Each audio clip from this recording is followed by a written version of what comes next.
Everybody keeps talking about how AI is going to replace jobs, but while people are worried about losing their jobs to technologies, companies are struggling to find enough skilled workers to build and maintain the infrastructure behind that technology. That could be a major opportunity for blue-collar workers. According to the U.S. Bureau of Labor Statistics, electricians, HVAC technicians, plumbers, pipefitters, and stem fitters are expected to have approximately 165,000 job openings every year combined over the next decade. Now, that does not mean there are 65,000 jobs opening today. Those openings include retirements, career changes, and experienced workers leaving the workforce. But no matter how you look at it, companies are going to need a lot of new workers. And anybody who has worked construction already know what that looks like.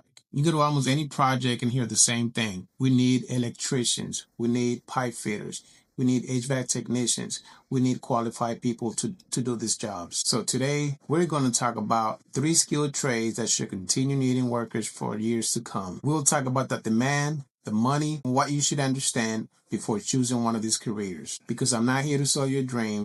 The trades can help you build a good life, but you're going to earn every single dollar with your body and your mental health. So before we get started, if you work in construction, want to get into the trades, or want honest conversation about blue-collar careers, money, and safety, please subscribe to 712.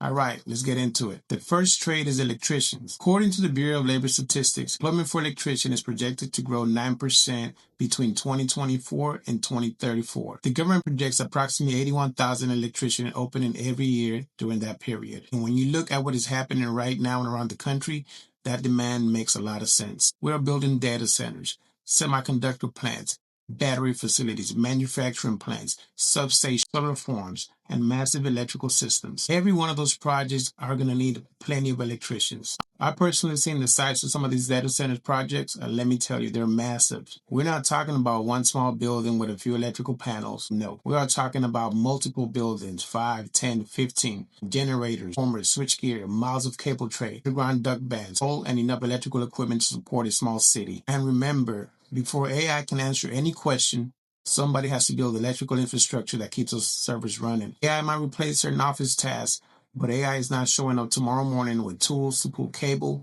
bend conduit, terminate equipment, or troubleshoot switchgear. People still have to perform that work.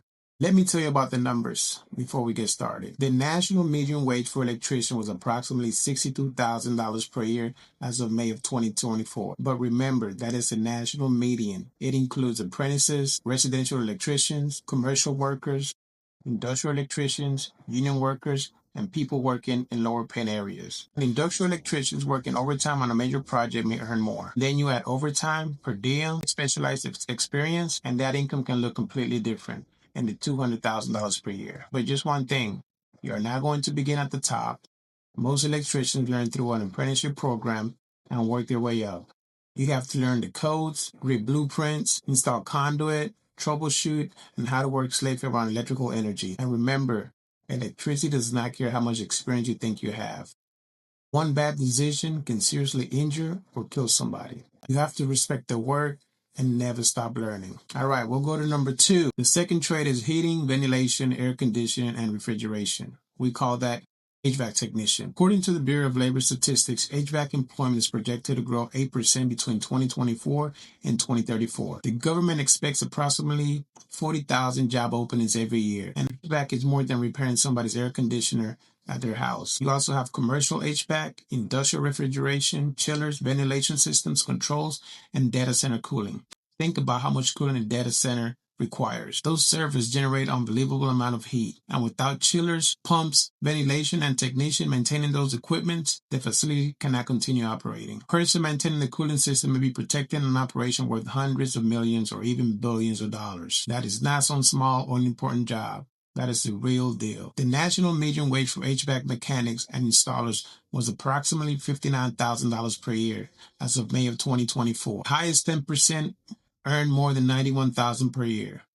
But the money depends on your location, experience, time, and industry. An experienced technician working on industrial refrigeration, building automation, commercial chillers, or critical data centers may earn much more than the national median. Specialization matters in construction. Always remember that. The more difficult the problem is to solve, the fewer people there are who can solve it. And when few workers have the skill that skill becomes more valuable. Now, the work is not always comfortable. You may be on roof during the summer, inside a tight mechanical room, or answering an emergency call at night. But when the air conditioner stops working in Texas during July, nobody wants a motivational speech. They simply want someone who can solve the problem and fix it on point. Third category is plumbers, pipe fitters, and steam fitters. People hear the word plumber and immediately think about unclogging toilets. That's not the type of plumbing I'm talking about. And now, that work exists, but the trade is much larger than that. According to the Bureau of Labor Statistics, approximately 44,000 openings per year are projected for plumbers,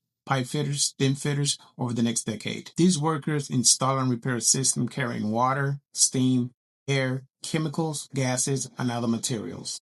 They also may work in homes, hospitals, refineries, power plants, manufacturing facilities, data centers, and major commercial buildings. I came from the industrial side of construction. When you see the miles of piping inside a refinery, petrochemical plant, power facility, or manufacturing project, you understand this is not just simple work. Workers have to read drawings, understand measurements, install supports, maintain alignment, and build systems that may operate under pressure. And mistakes can become expensive very quickly. A failure involving a pressurized industrial system can shut down an operation, damage equipment, release hazardous material, or seriously injure somebody. That is why experienced pipe workers remain very valuable. Now, the money. The median annual wage for plumbers, pipe fitters, and steam fitters was approximately $62,970 in May of 2024. The highest 10% earn more than $105,000 per year. But that does not mean every plumber or pipe fitter is automatically earning six figures.